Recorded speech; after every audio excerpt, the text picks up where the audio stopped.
Hey, Blockhead traders. Here at Blockhead Traders, I must inform you that we are not financial professionals. Nothing we say should be considered financial advice. We offer our own thoughts and opinions to you, the viewer. We expect you to take these opinions, make your own financial decisions. Today is Wednesday, December 28th, 2022, and this is Blockhead Traders Weekly. In this week's episode, I'm joined by fellow Blockhead trader viperxl 007, and this is our final episode of 2022. And in this episode, we are going to recap our 1% plays that we've still got cooking to see how they're doing. I got another 1% play that I ended up putting on today, so we'll go over that play. And we are then just going to have some general discussion about some of the mechanics of those plays. But before we hop to that, I want to give a shout out to our Discord, a link in the description below. You can hop in there, say hello to myself, Viper, the other Blockhead traders. Love to hear what you're trading. Love to hear what type of content you want to hear about. Also, you can find thetagang.com/sprocket888, where I post each and every one of my trades, the good, the bad, and the ugly. This is also available wherever you get your favorite podcasts. So look us up. If we're not there, let us know, and we will get our podcast there.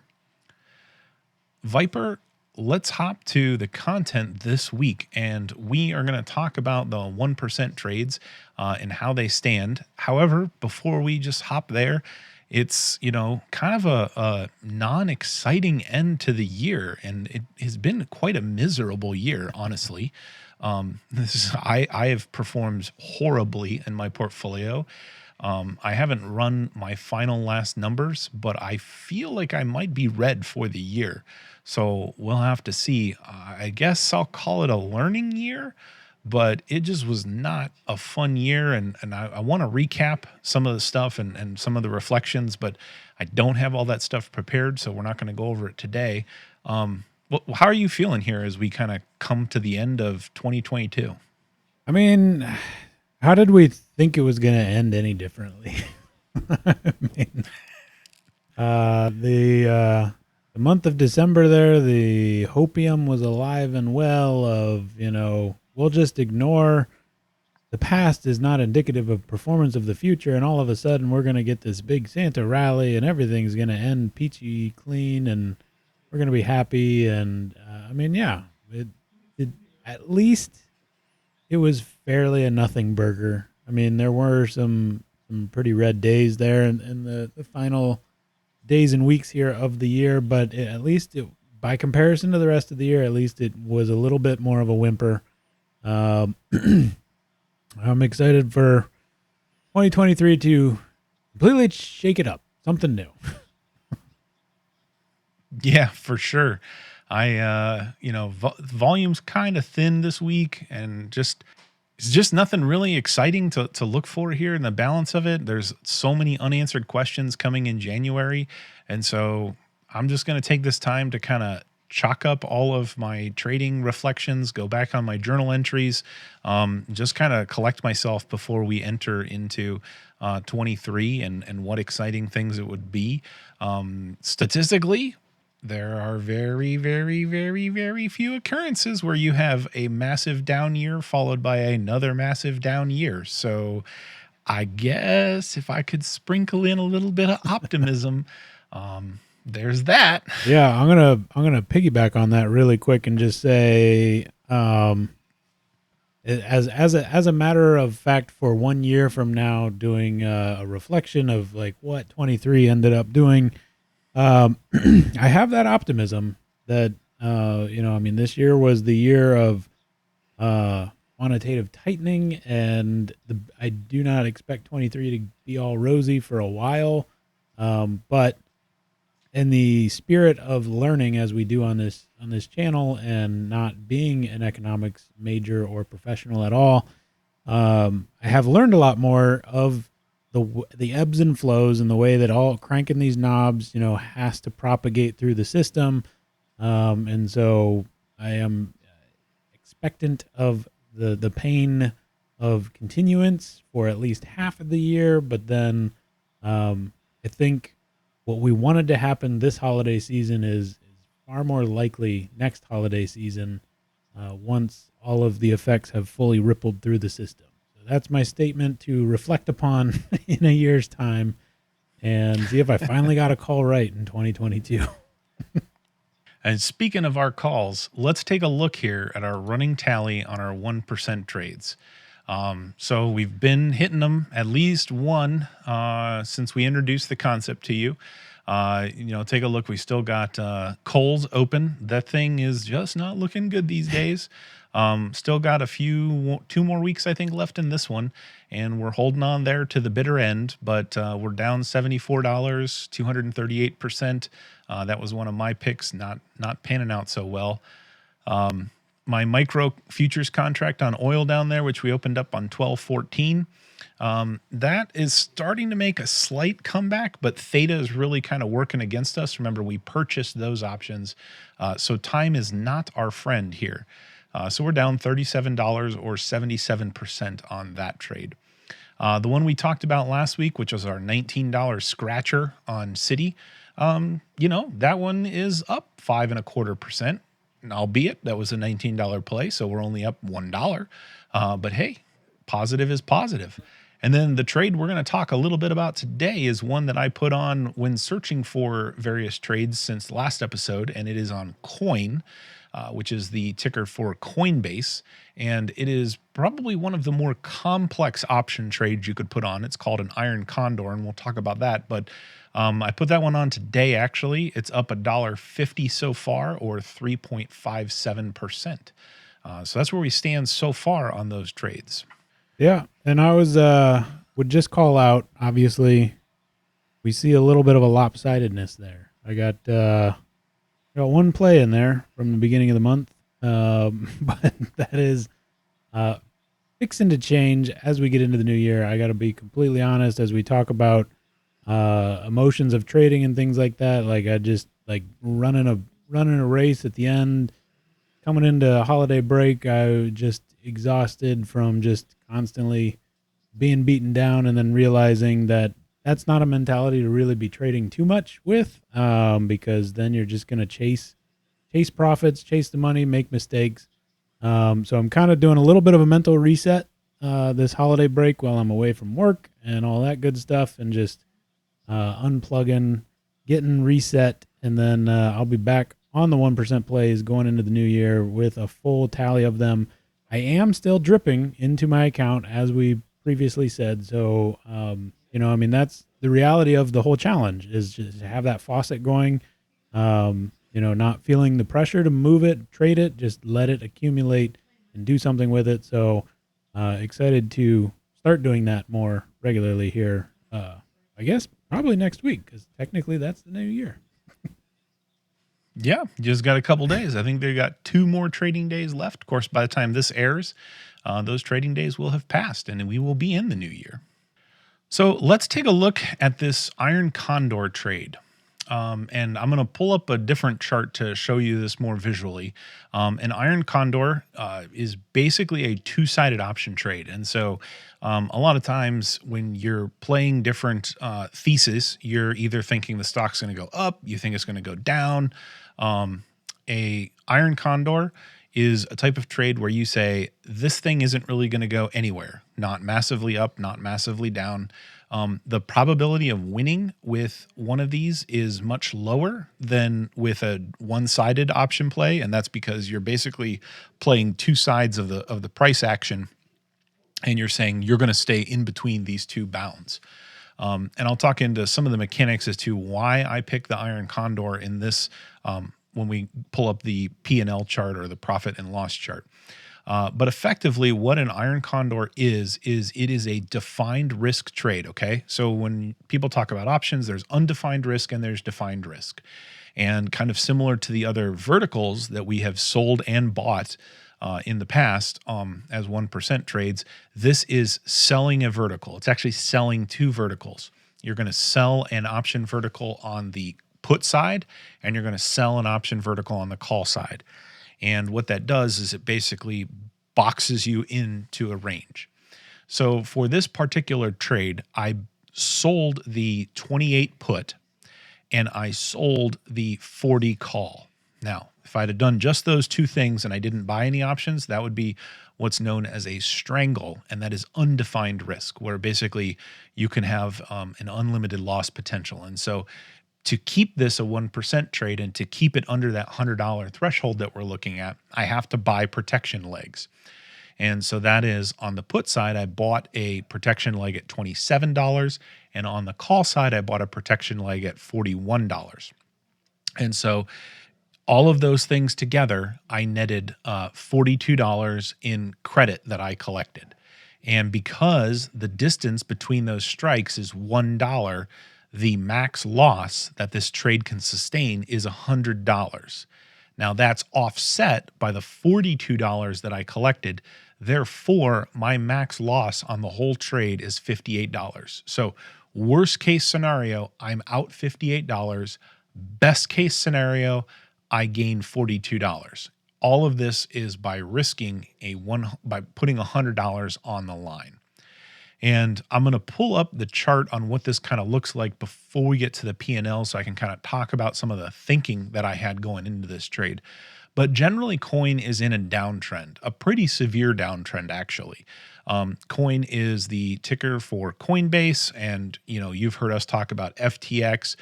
Crypto in general is just not doing good. There's not a lot of macro positive news out there in crypto world, so it's really been taking it on the chin and dropping quite a bit. Now, my thesis here is, yeah, Coinbase could probably drop some more, but I'm expecting more thrashing around here. A lot of bad news has already been out there in the media. Some people want to still love crypto, which kind of can cause some price fluctuations. And so I'm expecting a lot of maybe consolidation or sideways action. Maybe it's still tilting a little bit to the downside. So for this trade, basically below $28 is bad. Above $40 is bad. Anything between $40 and $28 is good. And I'll touch on this, depending on how this goes, because this is an iron condor, because it's defined risk play. Normally, you don't have a lot of management options. So, when we come into these plays, sometimes you have abilities to roll options, you have abilities to shift strikes, things like that when things don't go your way. With verticals, a lot of that management is not really possible, or it's not really worth it. However, and we get to the P&L, I'll bring this back up. In an iron condor, you do have some management options if this starts to go against you. They're relatively limited, and we can't really rely on them too frequently, but we will kind of go over them should we get in that position and I need to adjust. So let's take a look at what this looks like on a chart as far as the window of these options. And so right here, I've pulled up the trading view of Coinbase. This is a daily chart, and I've got a couple boxes on here. I've got a red box, a green box, and a red box. And what you can see is where price action is. So the left side of that box is where I put the trade on. That's today. This is good until the third Friday in January 20th. And so that's the other end of the box. And this green box in the middle, this is the sweet spot. This is where I need the price to stay to basically come out 100% winner. And anything up here is bad. Anything down here is bad. So that's the below 28 is bad, above 40 is bad. And you might think, wow, that is a super narrow window there when you look at the grand scheme of things. I mean, this thing was over $100, in the not too distant past. So, and it's been on a severe slide. So you might think, wow, you're just going to blow right through that $28 super fast, huh? And this is where I want to bring up something else that I've kind of been putting on all of my charts.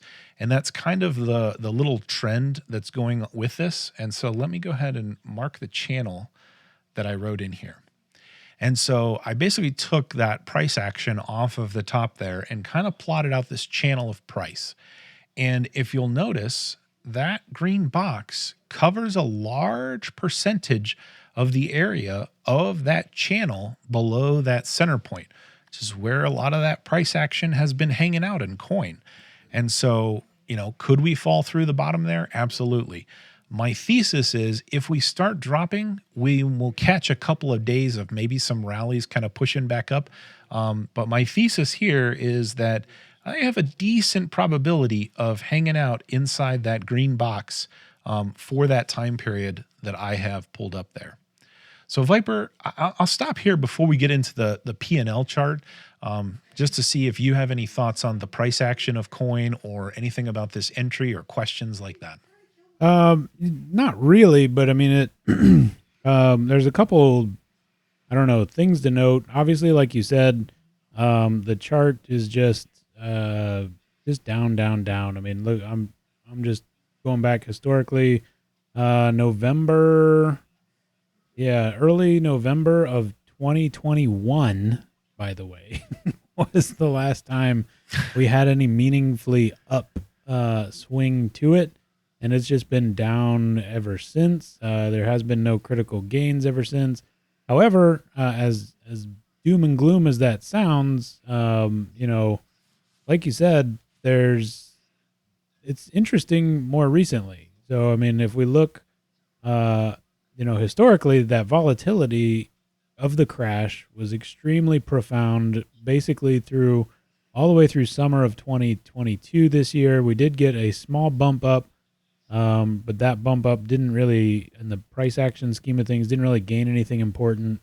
And then we kept going down. So what catches my eye is just how we've really stalled out. Now it's just, this is actually, I mean, I don't know, haven't been looking at charts long enough, but it feels like I've never seen anything like this before, of just this. There's not even an attempt on the chart to do anything. It's just bleeding slowly. But that is to say, I mean, I think I like your thesis. You have your channel, and even though it's doing this really slow bleed, it's just riding the channel down. So I think it'll be interesting to see how this pans out. And in particular, if we jump back to your channel chart there, in particular, I want to also call out that this channel idea, it's sound logic, but we are, at least I feel like the statement is accurate to say we are experimenting with this and working it into the play here. So it's not guaranteed correlation, causation, all that sort of thing. But I think it's an interesting thesis and good test. And if it holds, yeah, it's expiration that matters there, and expiration is well in the channel. So I'm very curious to see how this pans out. Yeah, we'll see. So let's transition a little bit to looking at this through a different perspective, if you would. So the chart you see there, right? You got time on the lower axes, and the price is your up in your y-axis. But let's switch this a little bit and take a look at what I call, this is the P&L chart. And so this is something that I frequently use when I want to visualize a particular play. And so the way you read this is this x-axis down here on the bottom. This is your price. And these blue line, let's focus on the blue line first. I'll talk about the purple in a minute. But the blue line is where the value of your trade will be at expiration. And so, if the price stays between that $28 and $40, you see this blue line is sitting at $42. So down in this lower left-hand corner, it just kind of reads out exactly where the cursor is. You can see as I kind of come down this slope, that P&L on that blue number kind of changes up and down. And so what this helps you see is where is price. So this center dashed line is where price is right now. This dashed line to the right is where price is 10% up, and this is a 10% down. So you can see right here is basically, 10% up, 10% down from the current price. And you can kind of, move these things around. And at the top, what it gives you is your probability of being in those certain windows. So if we look at this, you can see, hey, the probability of being between these two strikes is basically 20.29% plus 24.45%. So you can see we only have about a 45% chance of landing in between these two strikes statistically from a numbers game. Now, the other piece that this chart kind of shows you is this purple line. And the purple line is basically the value of the option as it exists today. And this is an important one because what will happen as time changes, the value of the option will change because options are things that expire. And the closer you get to expiration, the less value they have in them. And in this particular trade, we sold the options. And when we sell them, we basically want the option value to go down. And the two ways that those can go down is time passes, because there's always a time premium, that's called theta, or price changes. And as price changes, the option price will go up or down depending on whether you're getting closer to your strike or farther away. And so what I want to visualize first is just this simple time decay. And so one of the things I can do is I can actually increase the day as if we're fast forwarding in time. And this is going to pretend that price doesn't move. So of course this is not reality, but this is going to help you visualize what is going to change with that theta. And every day that goes by, there's a little bit of the value is sucked away from time decay. And so as I go, one more day, one more day, one more day, if you notice, that purple line is starting to climb up and up and up and up and up, slowly but surely. And the reason is because this option is losing value. And the more it loses value, the more profit we can take. So for example, if on January 14th, we were to go and we were at this same price of, $32.50, we would have $25 in value in our pocket because that time premium has come off, and we would be able to close this out for a $25 profit. And if you keep going each day, you can see that gets closer and closer. And as you're coming into the week of expiration, you really can see where there's not much difference between this blue line and this purple line. And once you actually hit the expiration day, you perfectly match and the lines lay on top of each other. So this is just kind of showing you how this changes over time. And at any point in the trade, it's not a binary money, no money. You get this kind of more smooth purple curve of value. Which is one mentality I think that's worth calling out about options is, there's so many things that was challenging to wrap my head around trying to learn and understand and utilize options and things like that. But one of the bigger things was this, smooth curve, not a binary money, no money type of situation. And it's that long arc of how price changes as time goes, and price being both the asset price and the options premium, the options contract premium price. And it's just takes a while to get through, but I think for anybody struggling through it, the important thing to keep in your mind constantly is it's just this constant ballet of different factors that are constantly changing over time, that you need to keep an eye on, but also as to why charts like this P&L chart here are so invaluable to helping cut through a lot of the complex thinking of it. Yeah, it definitely, when it comes to option trades, I was kind of saying this is probably one of the more complex ones to put on, not from, oh my gosh, this is super hard to enter, but more to understand all the bits and pieces. And if I could focus here on really just one side of this at first, because effectively all we've done is the same trade on both sides of a particular price. But if we just focus on the lower end of this, which is called the put side, you notice there's this line up here, and then there's this kind of sloping mechanism between 28 and 27. And what is effectively happening here is we sold the $28 put. And that's really where this slope starts. And the reason it starts there is because at $28, we are obligated to have somebody put those shares to us, which means they can tell us if we're below that $28, hey, buddy, you gave me this coupon that said you'll buy these shares from me at $28 no matter what the price is. And as soon as that happens, if we come down to 27.70, I have to buy them at $28 and then they're only worth 27.70. So you can see that's why my P&L is less than, right? It's only $11.70 because I have lost 30 cents on that trade because I had to pay $28 for them and they're worth 27.70. And so this slope continues to go down until we hit that $27 mark.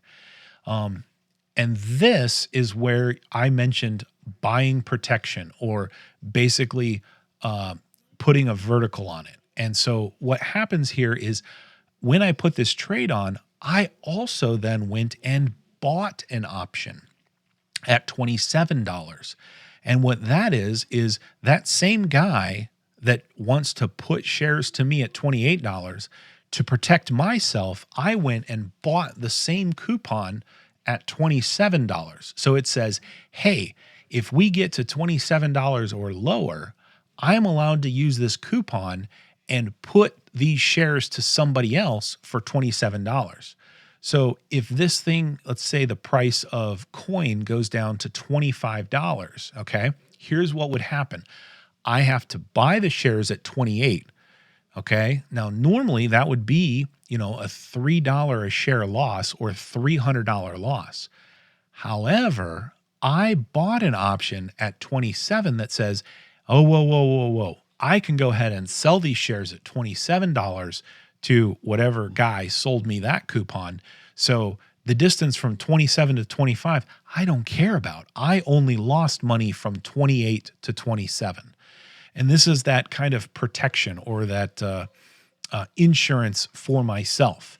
Because without that insurance leg, if coin goes down to $10, I'm going to be out that $17 a share or $1,800 from $28 all the way down to 10. And this is basically limiting my max loss to only $100, which is the distance from 28 to 27, which is $1. Each contract represents 100 shares. Therefore, that's $100. And that's where you get this slope. And that's why you level off here all the way down. If I were to take this chart and just show you, all the way down to zero, that loss is $58. So it doesn't matter where it falls. Yeah. And I would also add that, like you said, it sounds complicated as far as like entering it or anything like that. But at the end of the day, it's the same thing. It's four of the same type of trades that's happening. And if we still just keep focusing on the put side, on the left side there, you can think of there's three people involved in this. On the first one, at $28, there's Sprocket and some person who's putting those shares to Sprocket. Then at $27, Sprocket says, I'm out. I'm not doing this anymore. And so Sprocket goes and finds some other person to put the shares to. And so, it's this, if price is just dropping dramatically, it's this hot potato of somebody put them to him. And then Sprocket said at $27, somebody else was willing to take them. So I passed them to them. And so it's this three-party trade, three separate people.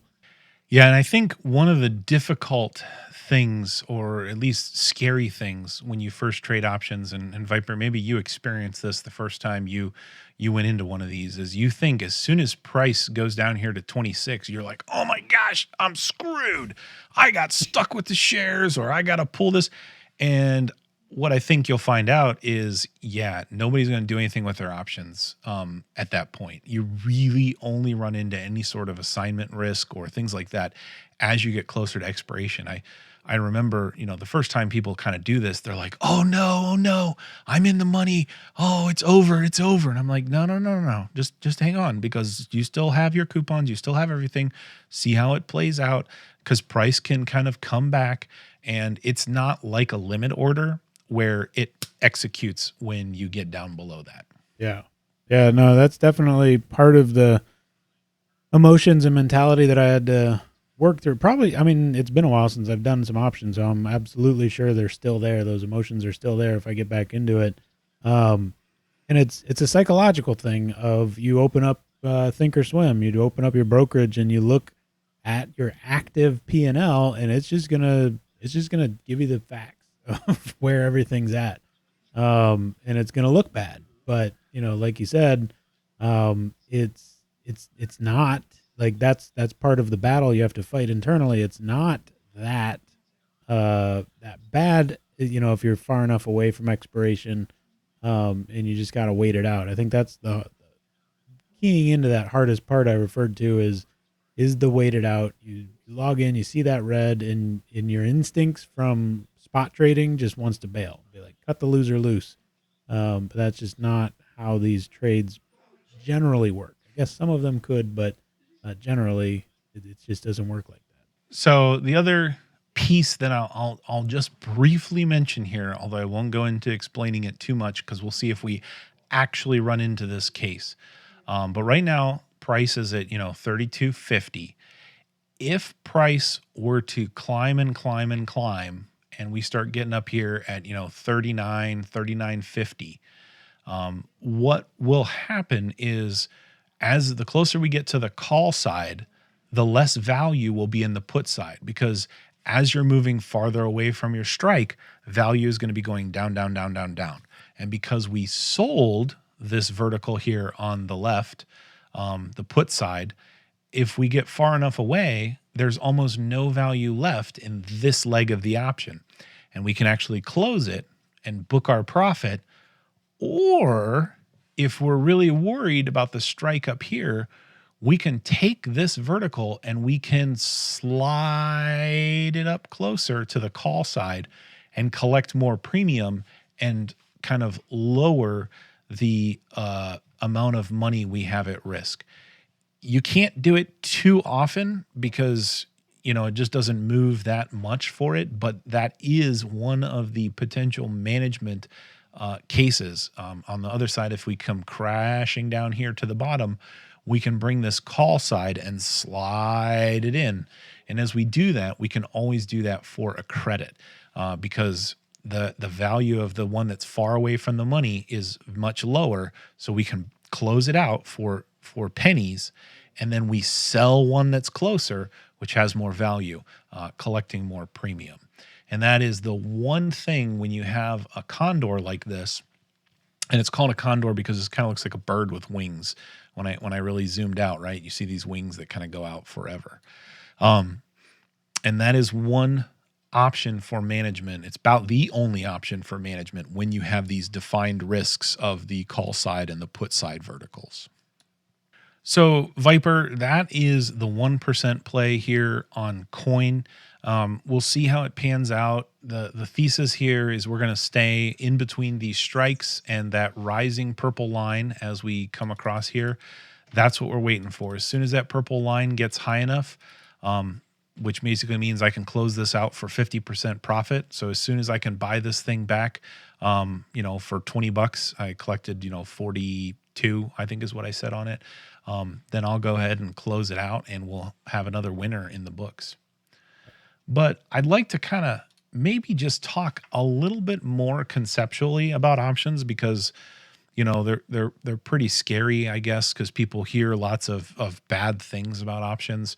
And I know we have episodes where we've talked in depth about what an option is and things like that. But I thought maybe I'll just touch on some of the super basics, and then maybe you can chime in if you have anything that you feel might be more helpful to newcomers to that. So if you're not a newcomer, it's going to be boring from here on out, maybe. If you are a newcomer, you might learn something. Effectively, you have two types of options. You have puts and you have calls. And the way that I like to think of that is the option holder, the person that bought the option, that holds the option, they either have the ability to put shares to somebody else, means force somebody else to take them, or they have the ability to call the shares away from somebody else. So this is where the put and the call term comes from. The option holder, who has all the power, has the power to put shares to someone, or they have the power to call shares away. And the power of this, and this is where some of the confusion comes in, is like an not like an equity. So equities, right? You can only buy what is in existence. You can only sell what is in existence. If it doesn't exist, you can't trade it. In options, nothing exists until you write it. And this is one concept that took me a bit to grasp, right? So if I want to sell an option, there doesn't have to be an option that exists to sell it. I can just go to the marketplace and say, I want to write an option. Writing an option is the same thing as selling it.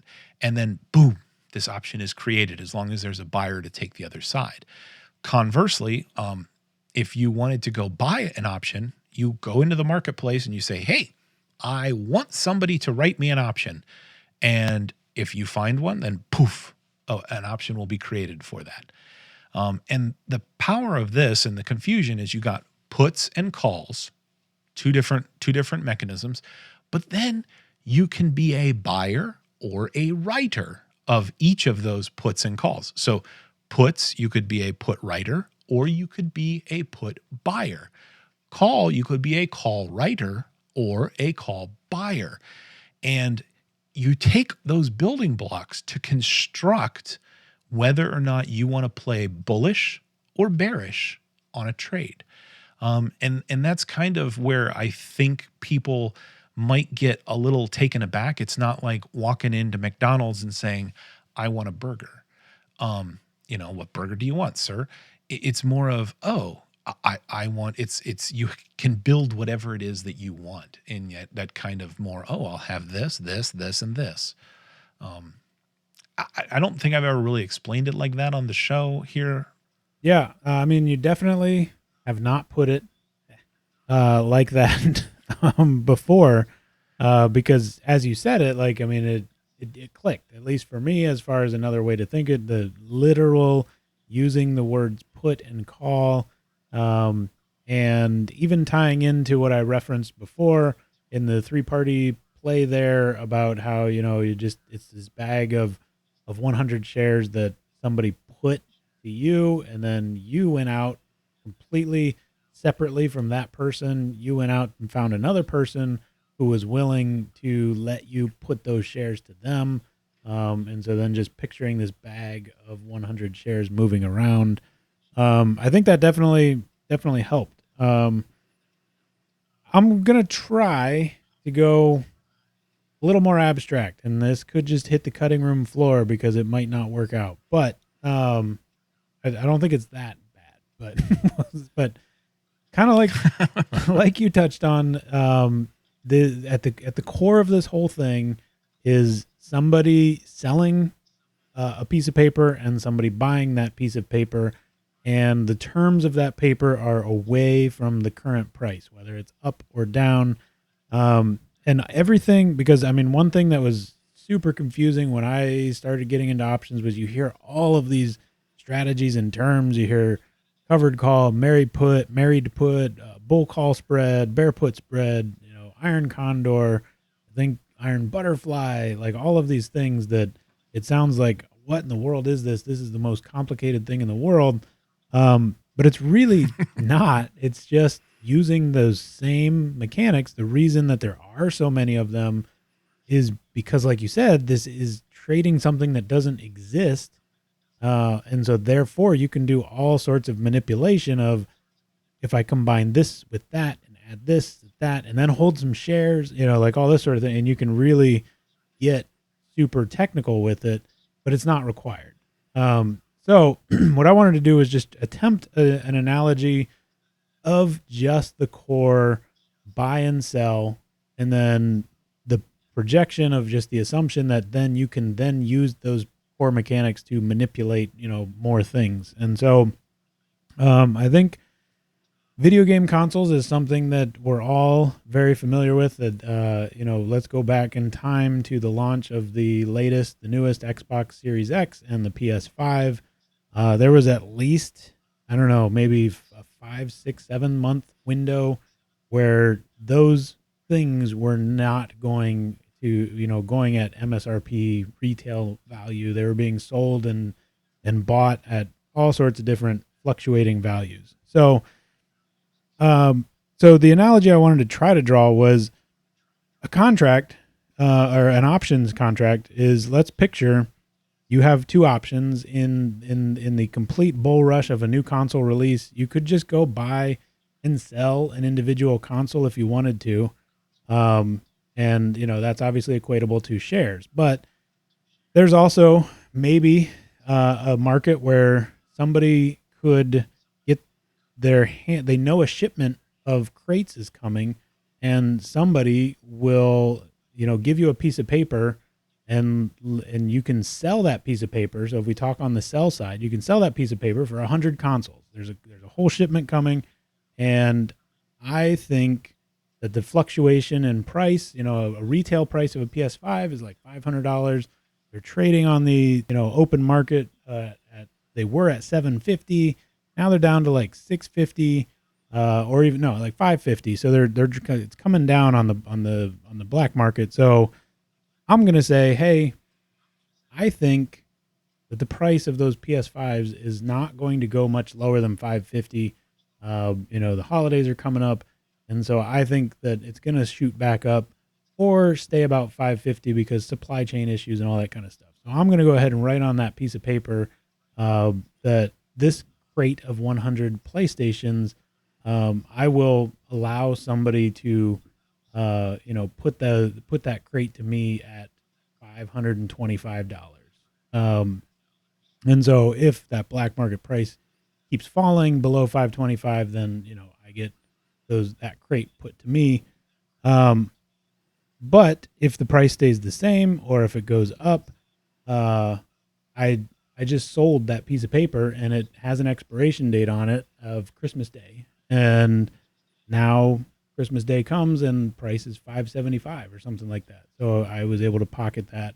And that's on the sell side. So, and it's vice versa. If you think price is at a peak and it's going to come down, that's the call side, to sell the call of that piece of paper. Why would somebody want to buy one of those pieces of paper? Well, that they have that more one-directional mentality of, in the case that I just described, $525, they think that price is actually going to go down to $500. They think that the market's going to get flooded and maybe even, start hitting $450 or something like that. So they want to buy that piece of paper, so that way they get the $525 and then they can get the gap profit there. But it's it's buying it in bulk or selling it in bulk, kind of is what sort of came to mind. And also on the buy side, you get the capital efficiency of, if it cost them $400 to buy that piece of paper from me, they can make profit as if they spent all $12,000 on every single one of those. So it's just insane leverage on their end, which is why I think Sprocket kind of talks to buying options as not really his bag or interest, because it just has that much more one directional and more of a gambling mentality. I guess sort of gambling. You're taking a gamble on it. But I think more of the resistance is just the one direction of it, even though the capital efficiency is very, very large on it. So I don't know, something in that, like, the idea of the analogy came from just the concept of bulk buying things versus buying them individually, and then obviously on the sell side. But I don't know. Maybe it hits, maybe it doesn't. But that was one perspective that came to mind. Yeah, no, I think what you're touching on there is one of the ways that I always kind of explain the options to people is it's insurance. It's plain and simple insurance. And if you look at, the insurance industry, you got insurance brokers and they are selling you coverage. You are hoping that if you need it, it's going to bail you out. The insurer who's selling you the insurance says, well, if I sell enough of these, I'll generate enough revenue that can cover the few times I have to go and bail out a client because of a policy they bought. They need to redeem a claim. And the way you talked about those shipments, effectively, the person buying that piece of paper is guaranteeing to them that they will be able to sell these things at a particular price, no matter what, right? They are basically buying insurance that says, I will be able to sell these on the market at this price because this guy sold me that thing. The option writer is basically saying, I don't believe I'll ever have to turn in this insurance claim. However, if I do, I'm willing to do that because, I see value in this or things like that. And so I think that's another way to think about it is insurance is usually typically the person buying the option is usually doing so to hedge a position that they have. They might have a bunch of shares, so they will want to buy a put because if the value of those shares just goes south and tanks, they want the ability to put those shares to somebody else at a guaranteed price. And they are willing to pay a premium for that ability. Because in the grand scheme of things, if they needed to phone in that insurance and file the claim, the value that they paid for that premium will be much smaller in theory than what they would have sustained if they did not have the ability to put those shares to somebody else. Conversely, the option writer is willing to basically sell those premium to them because they either are willing to hold the shares at that price because they think it's a good deal. Or it's like the example I gave in the coin trade here this week. Maybe I turn around and I want to hedge my ability, and then I'm going to go buy a put to protect myself from even further downside protection. Same on the call side. Typically on the call side, you get more people speculating on things. And the reason I don't like to buy options as much is because it's a lower probability of success. And I like the high probability trades. They're not going to make me rich because you don't get these, massive upside gains from them. It's like I say a lot in the show, it's a baseball hitting a single after single after single versus swinging for the grand slam.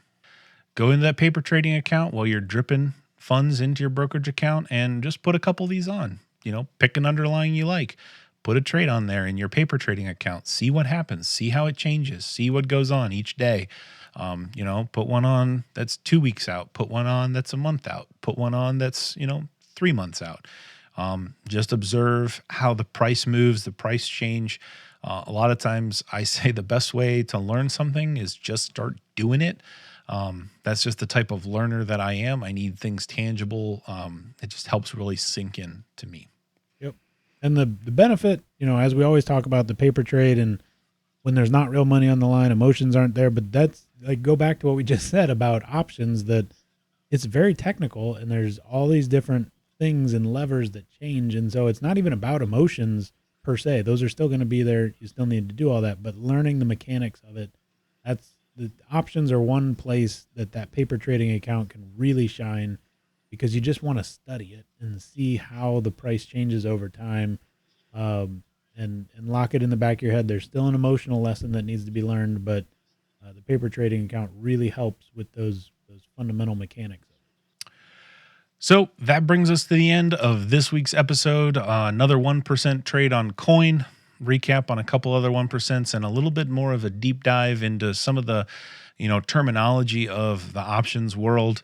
Like I said, I highly encourage you to hop in the Discord, just talk to us. I found one of the best ways that I really learned was to find a mentor that you can just ask dumb questions to. Come into our Discord. We're a welcoming place. You can ask dumb questions in there. I do it all the time. People do it all the time. It's not no one's going to be like, oh, what a dummy. Just say, I'm thinking about this. What's going on here? People can point you to interesting resources, things like that. It's just something you just got to jump into, and don't be scared of what somebody might say. You just got to learn. So hopefully this episode shined a little bit into that world, gave you something to go to Google a little bit, maybe read into it, maybe hop into the Discord and talk a little more to Viper or myself, any of the other traders. Otherwise, good luck for the balance of the year. By the time you see this, the year will be over and 23 will be upon us. And I'm really hoping for a better, brighter 23, because 22 was ill for me. So not happy about that at all. Otherwise, have fun out there. Good luck. And remember, think outside the block.